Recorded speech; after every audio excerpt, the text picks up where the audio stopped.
Today, we're diving into a short but really powerful parable.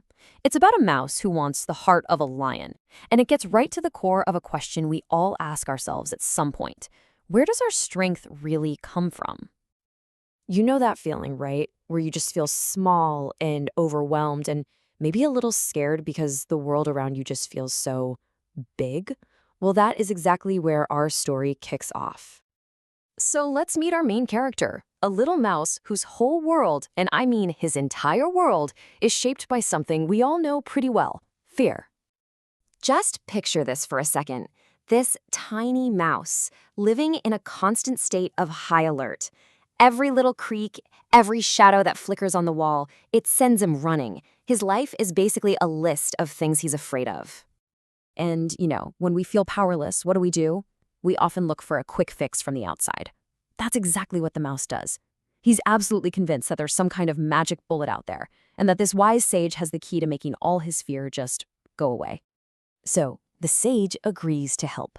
And this, right here, is where the story starts to get really interesting. Okay, problem solved, right? I mean, the mouse was terrified of cats, so boom, the sage just turns him into a cat. It seems like the perfect, most direct solution you could ask for. Now he's the hunter, not the hunted. But of course, it's never that simple, is it? The outside changed, yeah, but that feeling of fear on the inside, it just found a new thing to worry about. Now the cat is terrified of dogs. See the pattern here? You solve one surface-level problem, and the anxiety just latches onto the next thing. So the sage helps out again, and poof, he's a big, loyal dog. So the cycle continues. To get away from the fear of even bigger predators, the sage performs the ultimate upgrade. Our little guy becomes a majestic lion, the king of the jungle. I mean, nothing should scare him now. This is it, peak power. But here's the question. Was becoming the king of the jungle really the answer? This is the moment where the entire story pivots.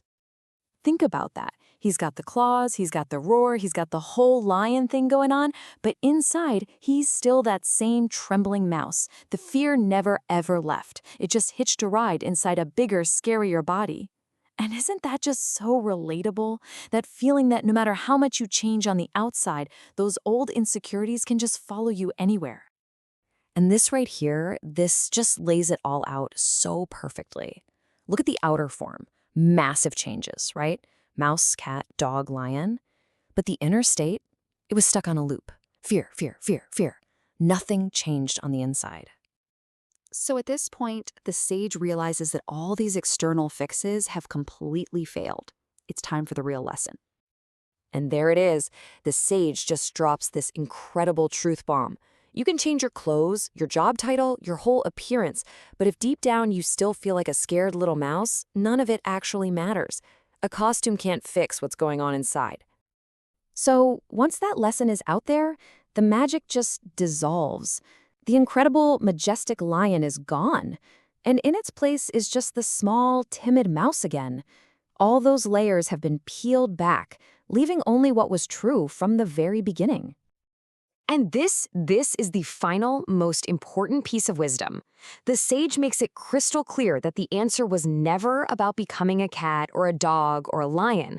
The real solution was for the mouse to find strength and courage inside itself, as a mouse. So, okay, what does this ancient story really mean for us, right here, right now? How does this connect to our own lives? Well, this story is actually an ancient Hindu parable. And these kinds of stories weren't just for entertainment. They were designed to teach these really deep, timeless lessons. And the message here is all about nurturing courage and faith from the inside out. The journey to becoming brave is always an internal one. And that brings us to a final question for you to think about. We all do it, right? We all wear masks, pretending to be a little stronger, a little more confident than we feel.